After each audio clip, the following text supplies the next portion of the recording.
Good morning, everyone. Dr. Victoria Skirbo here, speaking to you from the Seeds of Transformation Healing Center in Wareham, Massachusetts.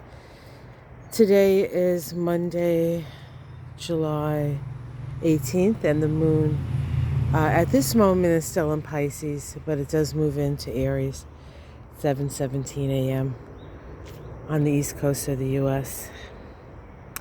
That shift from mystical, magical Pisces to Aries is usually one we can feel, because Aries is all about new beginnings, starting over, starting again, initiating things.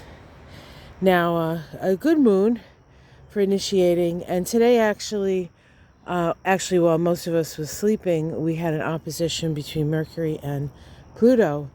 Oppositions bring awareness. Of course, Mercury is how we think. Pluto, to a certain extent, is how we feel, what we desire, what's deepest within us. And we have an awareness around that. This is part of a cycle of relationship between two planets, also called the synodic cycle. We're at the halfway point, and this cycle began when Mercury and Pluto made a conjunction. And if my memory serves me, that initial conjunction actually happened 3 times. We have some Asiatic lilies that have decided to show their beautiful faces. And then we also have these are like, I think they're tiger lilies above. Those sort of grow wild around here. But there's couple things I want to show you. All right, let's go for a walk. As I talk about Pluto. So at the beginning of the year, we had Pluto and Mercury make 3 conjunctions, all of course in Capricorn, the sign that Pluto is in.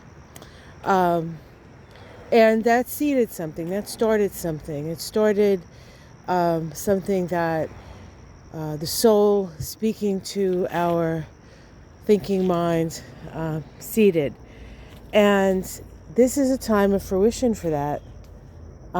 This is when the plants are up from the ground, and we know what has been planted, and we get to see what we've planted.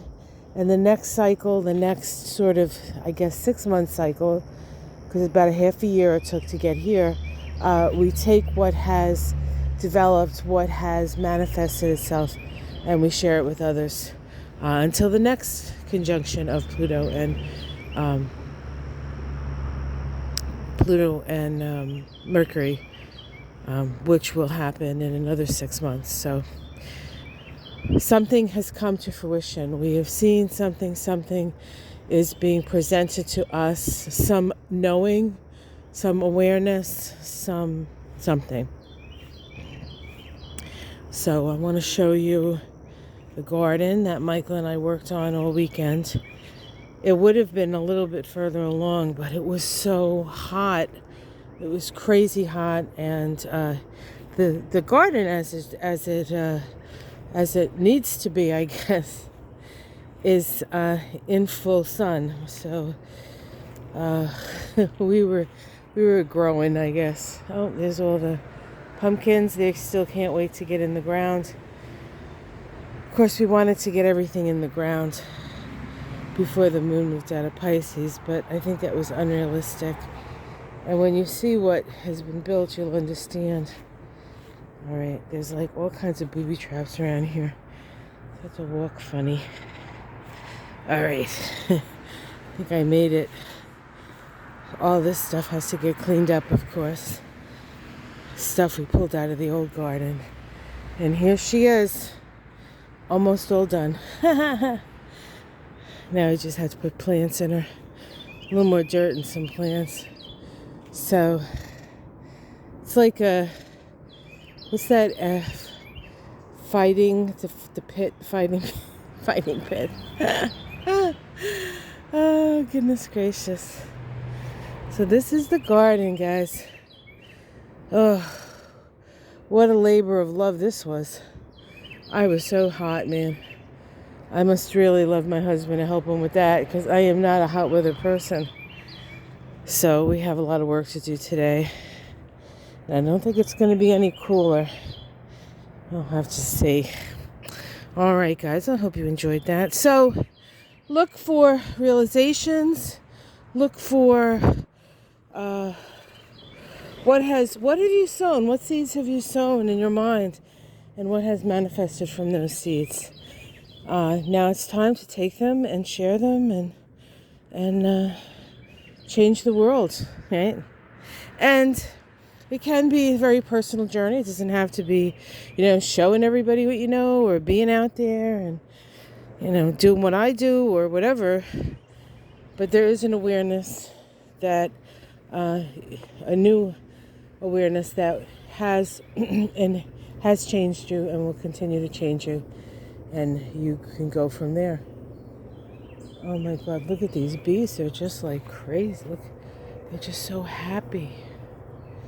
Oh my goodness. They're so happy that these flowers are here. Well, there's no doubt in my mind that they're like, get out of here, I'm in here. Oh my God, this is so funny. It's like the what is it, those sales at Walmart right before Christmas that everybody rushes. I love it. The pollinators have been very busy. Let me bring you over here just to show you. Yesterday the fennel was covered with, I believe, wasps. The wasps really like fennel. I was a little worried. I hadn't seen many wasps. But the pollinators are definitely pollinating. Let's go over here because usually these globe thistle are pretty busy with bees. Let's see if we can. Oh yeah, they're. So in fact, at night sometimes I'll come here and there'll be a few bees like sleeping on them. I don't know. Sometimes I think they maybe died from overwork, but maybe they're just taking a nap. These globe thistle are great for napping bees. I don't know if you can see them back there. Bunch of bees. And this is the fennel where I saw all the wasps aren't up yet, I guess, this morning.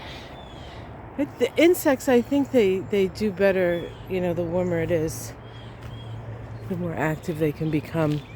I should know that because I was a bio major. So, the bees are out. The birds and the bees and the flowers and the trees and the moon up above. Nope, moon went down already. Moon's down. Too late for the moon. And a thing called love. All right, guys, I love you guys. Speaking of love, have yourself a wonderful day. Stay cool for those of you who are struggling in the heat. And stay warm for our friends down under. I know it's been a very, very cold winter so far. Yeah, so there you go. There's the morning. Have a great day, guys. Have a wonderful week. The astrology of the week ahead, I was going to do that yesterday, but I was doing the garden. And then I went to see a friend of mine who's recovering from surgery. And we just sort of hung around in her pool because I needed to, because I'm old and not a good heat person. But I'll get that out today for you. So take care, everyone. Namaste.